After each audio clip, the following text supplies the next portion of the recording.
أهلا بكم أصدقائي، أتمنى أن تكونوا بألف خير. هل تخطط لتعلم لغة جديدة؟ بفضل التكنولوجيا لم يكن هناك وقت أفضل للقيام بذلك. لقد ولت أيام التسجيل في دورة أو شراء الكتب المدرسية. الآن كل ما تحتاجه هو هاتفك الذكي. هناك العشرات من تطبيقات تعلم اللغة الرائعة للاختيار من بينها، لكن الجزء الأصعب هو اختيار الجزء المناسب لك. اليوم سوف نقدم لك أفضل تطبيقات تعلم اللغة في السوق لمعرفة أيها يقدم أفضل الميزات بالنسبة لسعرها، وقد اخترنا أفضل تطبيقات السبعة المفضلة. مهما كانت أهدافك اللغوية وأسلوب التعلم، يوجد تطبيق هنا يلبي احتياجاتك.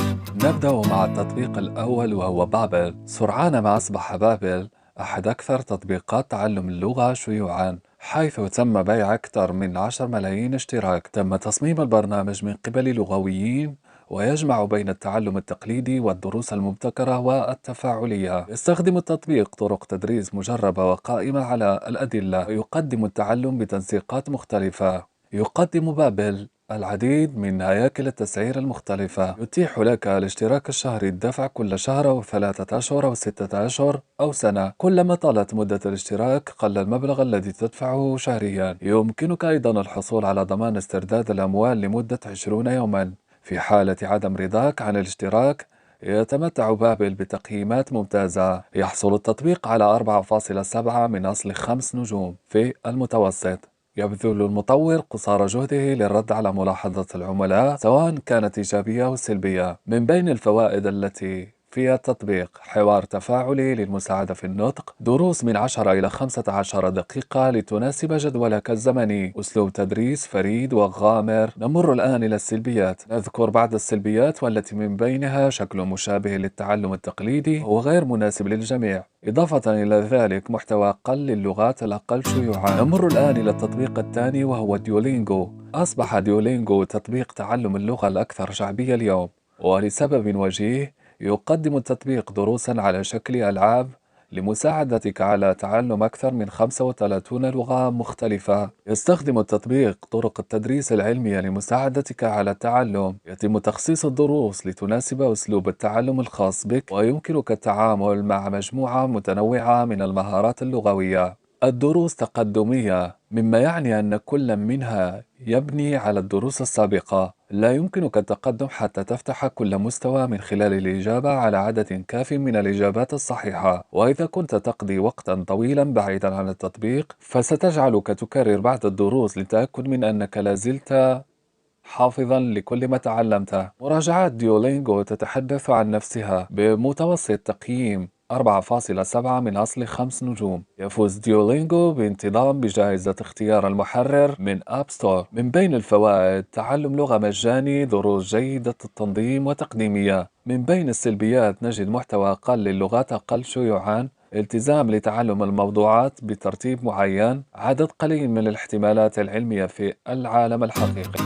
نمر الآن إلى التطبيق الثالث وهو روزيتا ستون. كانت روزيتا ستون رائدة في تعلم اللغة لمدة 25 عاما، لذلك ليس من المستغرب أن يكون مدرجا في قائمتنا لأفضل تطبيقات تعلم اللغة اليوم. يتيح لك التطبيق الاختيار من بين عشرات اللغات المختلفة وبناء خطة الدرس التي تناسب أسلوب التعلم الخاص بك. يمكنك التدرب على التحدث باللغة باستخدام التعرف على الصوت لمعرفة ما إذا كنت على المسار الصحيح. يمكنك أيضا استخدام التعلم الصوتي أثناء التنقل، تتيح لك وظيفة القصص التعلم من خلال القراءة مع متحدثين أصليين. قامت روزيتا ستون بتحديث هيكل التسعير الخاص بها لجعلها أكثر قدرة على المنافسة مع تطبيقات تعلم اللغة الأخرى. بدلا من دفع سعر ثابت لكل لغة، يمكنك الآن الدفع مقابل عرض الاشتراك. تتراوح الاشتراكات من 5 يورو شهريا إلى 84 يورو سنويا، ولكن بالنسبة للمتعلم الدؤوب يمكنك تحمل إمكانية الوصول مدى الحياة إلى عدد غير محدود من اللغات. يتمتع تطبيق روزيتا ستون بتقييمات ممتازة مع حوالي 160 ألف تقييم على الأب ستور وكذلك على البلاي ستور. حصل التطبيق على متوسط تقييم 4.8 من أصل 5 نجوم، مما يجعله أحد أفضل تطبيقات تعلم اللغة في السوق. من بين الفوائد: خيارات أسعار مختلفة، عرض دورة شخصية، طريقة تدريس مثبتة. أما بالنسبة للسلبيات: تعليمات أو تفسيرات محدودة، دروس متكررة في بعض الأحيان، لا يستعد لاستخدام المحادثة. الآن مع التطبيق الرابع وهو تطبيق ميمورايز. هل سبق لك أن استخدمت تطبيقا لتعلم اللغة وشعرت أن الجمل التي كنت تمارسها هي تلك التي لن تستخدمها أبدا في الحياة الواقعية؟ ميمورايز تحل هذه المشكلة عن طريق تصميم دروس مليئة بجمل حقيقية، يتيح لك التعلم من المتحدثين الأصليين الذين يعبرون عن أنفسهم في مواقف حقيقية. يمكنك تعلم كلمات جديدة ومشاهدة مقاطع فيديو المتحدثين الأصليين والتدرب على استخدام عبارات العالم الحقيقي. حصل التطبيق على 4.8 من 5، كما حصل على جائزة Editor's Choice لكونه أحد أفضل تطبيقات تعلم اللغة. من بين الفوائد نجد أن التطبيق مصمم لمساعدتك على تعلم جمل من العالم الحقيقي. إضافة إلى ذلك نجد عناصر اللعبة لجعل التعلم أكثر متعة. إضافة إلى ذلك الكثير من المحتوى لكل لغة. نمر الآن إلى السلبيات. يمكن أن تكون التمارين متكررة، تختلف جودة المحتوى الذي تم إنشاؤه بواسطة المستخدمين، ينصب التركيز على المفردات وليس على القواعد.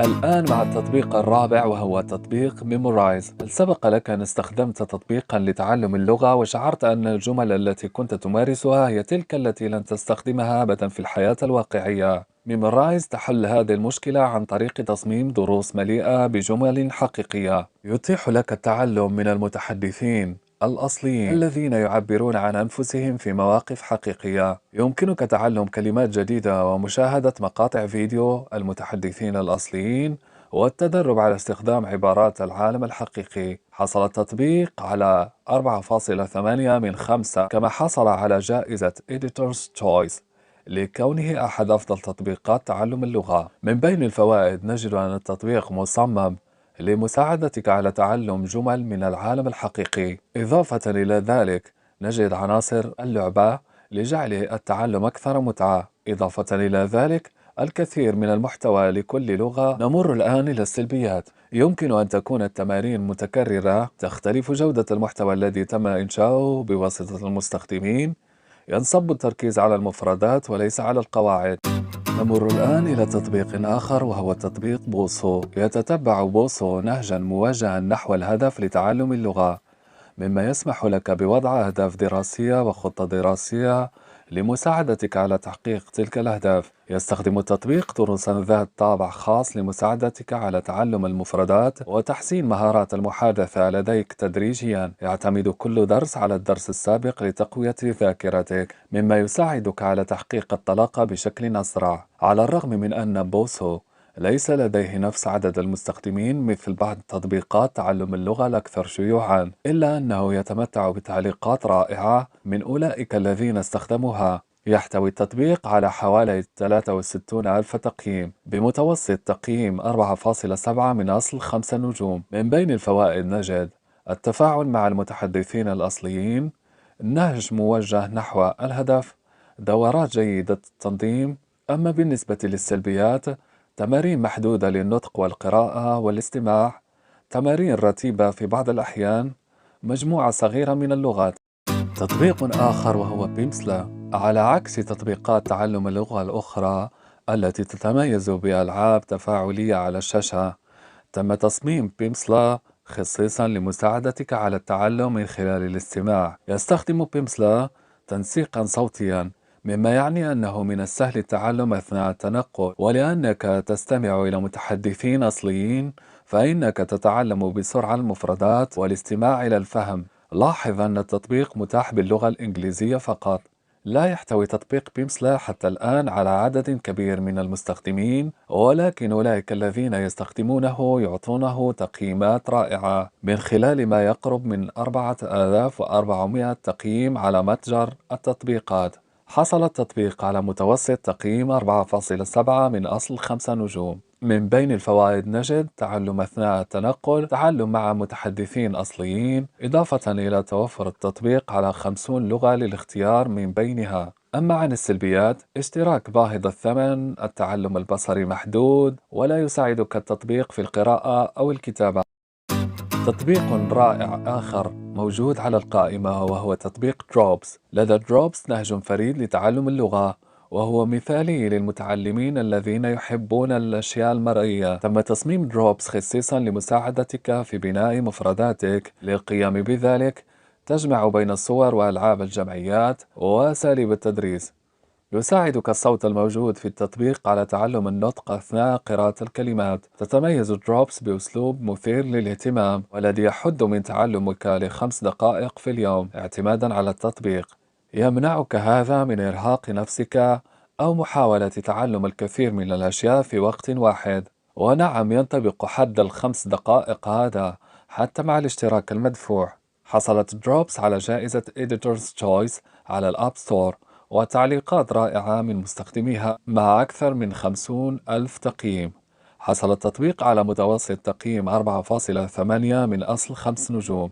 من بين الفوائد نجد أنه جيد للمتعلمين البصريين، تعلم بطريقة ممتعة، الكثير من اللغات والموضوعات للاختيار من بينها الكثير من اللغات والموضوعات. أما عن السلبيات، يركز فقط على المفردات، تقتصر على 5 دقائق في اليوم، لا يعيدك لاستخدام العالم الحقيقي. وصلنا إلى آخر الفيديو، ألقاكم في فيديو آخر إن شاء الله. إلى اللقاء.